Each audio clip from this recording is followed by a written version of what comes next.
A cross-sectional survey identified 11 common barriers to glaucoma eye drops adherence. If we look a bit closer, we'll see that the patients bear the primary burden of adhering to this treatment. So the question is, how can we achieve effective IOP lowering without reliance on patient adherence? So laser is a one-off treatment. You know that somebody's had the laser. There's 100% compliance with laser.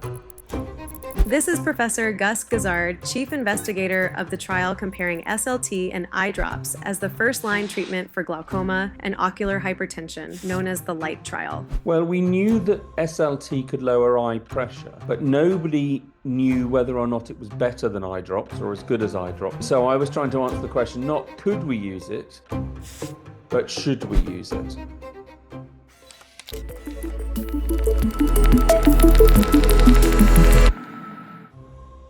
The trial took place across 6 hospitals in the UK. From over 16,000 screened patients, 718 were randomized into 2 groups receiving SLT and eye drops. Nearly a third of participants had ocular hypertension, and over half had mild open-angle glaucoma. Baseline IOP for both groups was around 24 millimeters of mercury. Both SLT and eye drop groups demonstrated a significant reduction in IOP, reaching 16 millimeters of mercury at 3 years. This IOP level was then maintained throughout the remaining 3 years of the trial. What we saw in terms of immediate pressure lowering, medication first with a prostaglandin, gave the same 30% pressure reduction than did laser.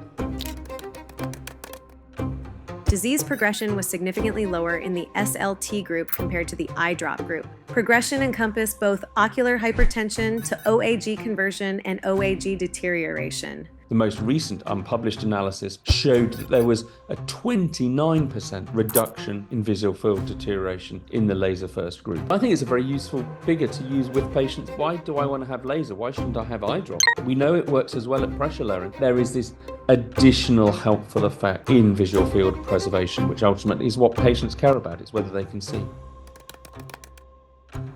Among eyes that underwent SLT and achieved target IOP without trabeculectomy, 74% were medication-free at 3 years. This percentage decreased slightly to nearly 70% in 6 years. Of these patients, 55% required only 1 SLT treatment, while 35% required 2 treatments. One of the most powerful findings from the study was that there was much less incisional surgery required for laser first group. And in fact, in the first 3 years, we needed no trabeculectomies at all for the laser first group. There were also many fewer cataract surgeries in the laser first group. It's been known for some time that certain medications seem to cause cataract if you treat patients for many years with pilocarpine, the old-fashioned drugs. But even with drugs that we're still using now, such as timolol, we know that there's an increased rate of cataract formation. According to the 3-year data, treating patients with SLT as the first-line therapy instead of eye drops resulted in an average cost savings of £451 per patient. This saving is sufficient to fund SLT treatment for 2 additional patients. I think if you take that outside of the UK, there will still be a lower number of surgeries, which is often the major part of the cost. There'll be fewer drugs required, fewer medications. The cost effectiveness will translate. What the actual number will be, that will be different for different environments. Data from the LiGHT trial has had a major impact on glaucoma guidelines, recommending SLT as an effective first-line treatment. I think in 10 years' time, we will still be using SLT as a primary treatment, whether it's DSLT or standard SLT. I think ab externo femtosecond sclerostomy is done with the Viola's flight procedure, isn't it? Really exciting potential option. Ab interno eczema sclerostomy is another form of MIGS, again, proving to be effective.